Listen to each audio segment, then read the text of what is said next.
Il existe un codex enluminé, conservé à la British Library de Londres, dont l'intérieur recèle 83 petites œuvres d'art d'une valeur extraordinaire. Il fut réalisé au début du XIVe siècle en Normandie. Un trésor artistique unique en son genre, l'Apocalypse de Val-Dieu.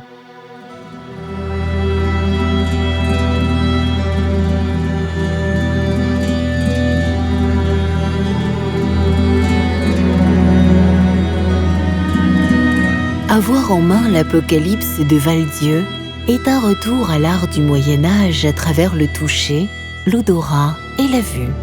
Un plaisir sensoriel incomparable.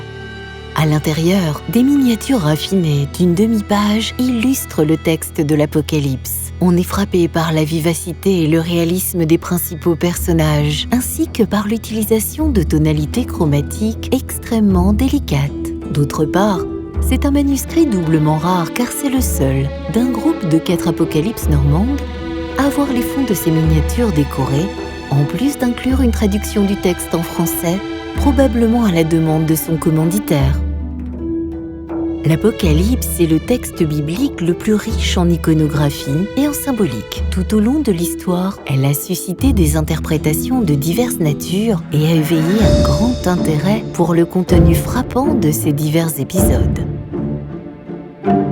Et les 7 anges qui avaient les 7 trompettes se préparèrent à en sonner.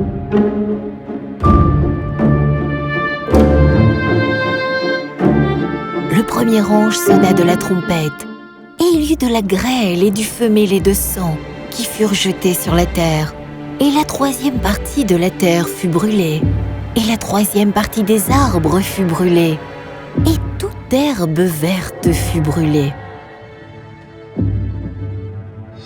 Après cela, je vis un autre ange qui descendait du ciel, et il cria avec force, en disant « Elle est tombée, la grande Babylone, et elle est devenue la demeure des démons, et le repère de tout esprit immonde, et le repère de tout oiseau immonde et haïssable. » Et moi, Jean, je vis la cité sainte, la Jérusalem nouvelle qui descendait du ciel d'auprès de Dieu, prête comme une épouse qui s'est parée pour son époux. Malgré sa beauté et sa valeur artistique incontestable, ce joyau pictural n'est exposé dans aucun musée car son format de codex relié empêche de montrer simultanément ses 83 miniatures. On ne peut pas non plus le consulter en raison de son incalculable valeur comme œuvre d'art. Conscient de cela, M. Mollero, la maison d'édition la plus prestigieuse du monde dans la reproduction d'anciens codex, a mené à bien la tâche de cloner l'Apocalypse de Val-Dieu. Il s'agit d'une édition réalisée en utilisant les techniques originelles et avec des illustrations enrichies d'or et d'argent. Elle reproduit même les piqûres que les vers auraient laissées sur le parchemin. La peau de la reliure du codex et de l'étui de protection est tannée avec des produits naturels, comme cela se faisait au Moyen-Âge. En résumé, c'est une reproduction que l'on peut difficilement distinguer de l'original. La comparaison avec l'original est extrêmement complexe et laborieuse. À l'époque, la réalisation d'un codex représentait un effort titanesque, tant d'un point de vue artistique, économique et humain.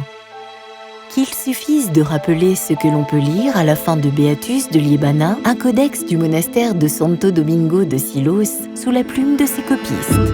Le travail de l'écriture abîme la vue, plie le dos, broie les côtes, dérange l'estomac, brise les reins et perturbe le corps tout entier. L'Apocalypse de Val-Dieu a survécu au passage du temps grâce à son exceptionnalité artistique. M. Mollero l'a cloné pour que vous puissiez en profiter comme si vous aviez en main l'original lui-même, maintenant et à l'avenir.